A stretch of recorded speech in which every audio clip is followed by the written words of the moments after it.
My name is Blake Weichbrot, and my project was making a roller coaster in Unity.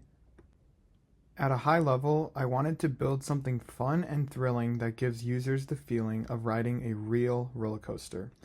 I've always loved amusement park rides myself, especially the big coasters with exciting track layouts, so getting to design my own from scratch is something I've been wanting to do for a long time. What makes this even more exciting is that I was not limited by real-world physics or safety regulations, so I could be a lot more flexible with the coaster that I designed. I had four main goals with this project. The first is that I wanted to create a working roller coaster within Unity. The second is that I wanted to design and implement an aesthetic environment that the roller coaster would run through. The third is that I wanted to make the entire experience polished and very smooth and professional in appearance and how it ran. And finally, I wanted to add some elements with sound that would enhance the experience and make the coaster more believable. I will now showcase my final roller coaster.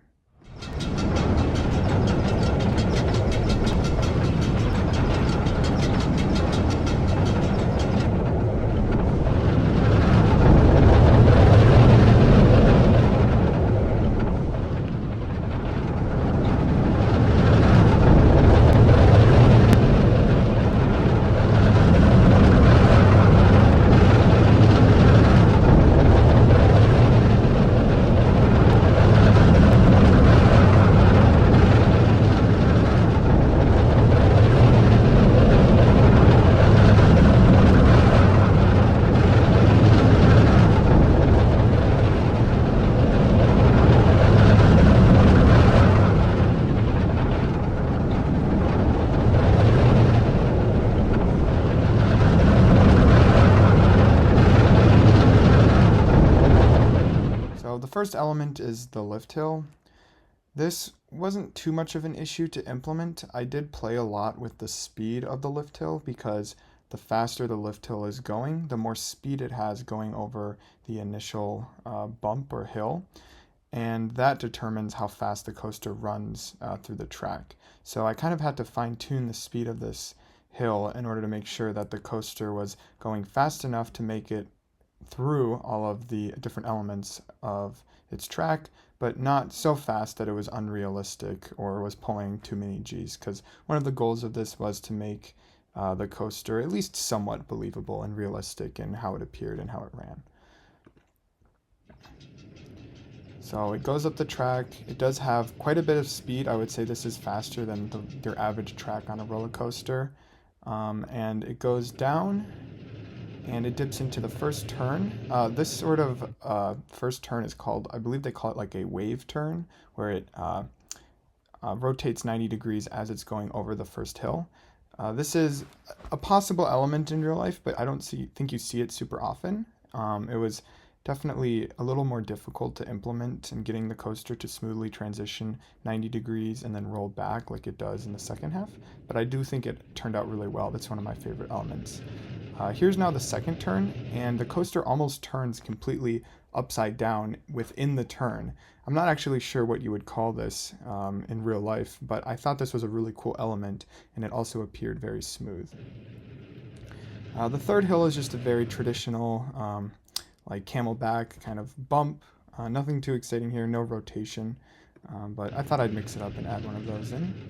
For the fourth turn, again, we just have a sharp bank. This time it's not quite going upside down, but I would say it's going about sideways with the ground.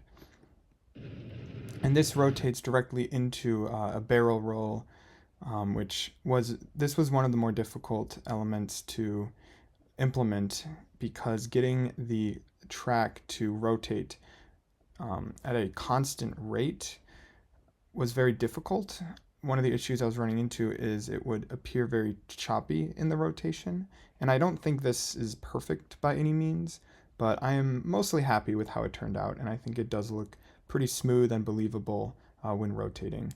Another one of the issues, and you can see here, is putting in the supports for the track and deciding kind of where to place these in a way that it looked believable and it didn't just look like the coaster was floating.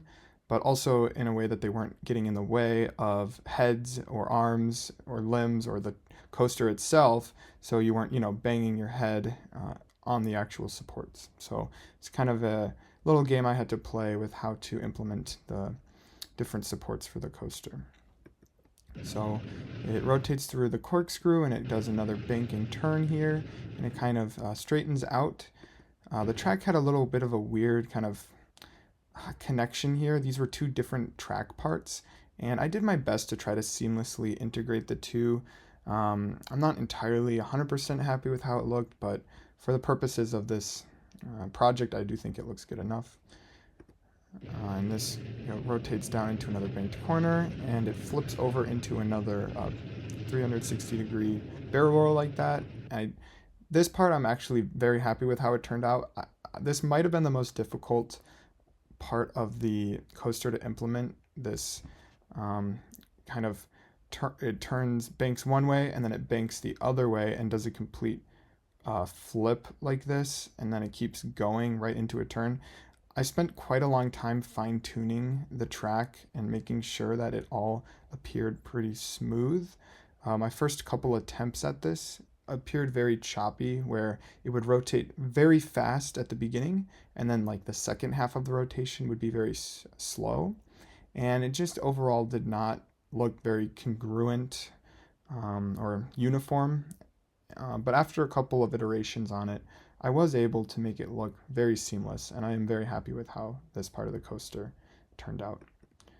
So moving on, we have two more of these wave turns, and one of the things I wanted to do with this is to try to get the coaster to really slow down at the top of these wave turns. So as you can see, especially on the first one, because the coaster has so much speed at this point, even this far in the run of it, it is able to get pretty high.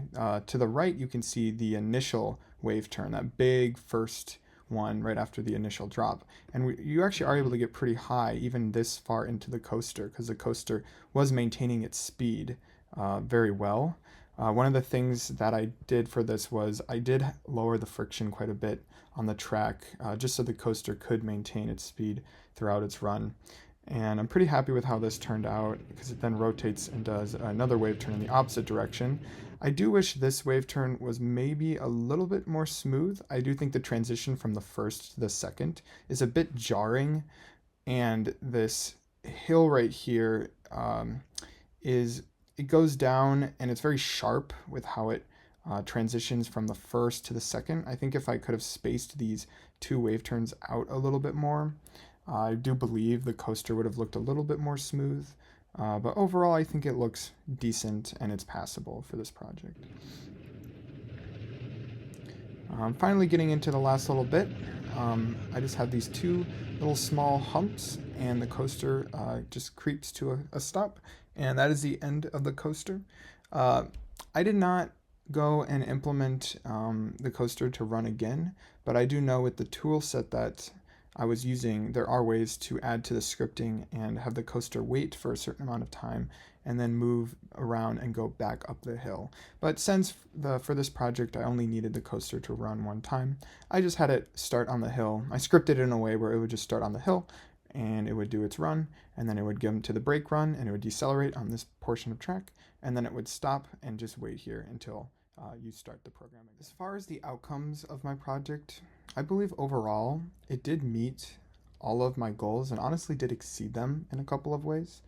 I will say I did have to scale down the size of the coaster after I realized both some limitations with the overall performance and speed of my computer, as well as the time constraints I was working with.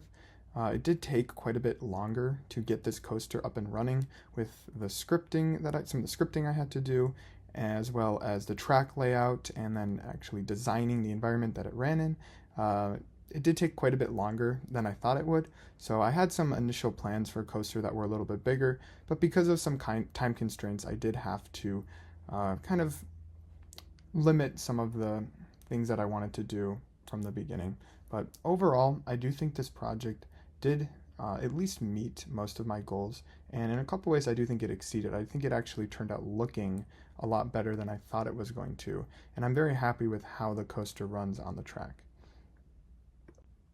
As with all projects, you do run into some challenges and hurdles along the way. One of the main issues I ran into when working on this project was setting up and getting the tool set that aided me in creating this coaster to work. Um, it took me honestly multiple hours just to get this asset pack to work.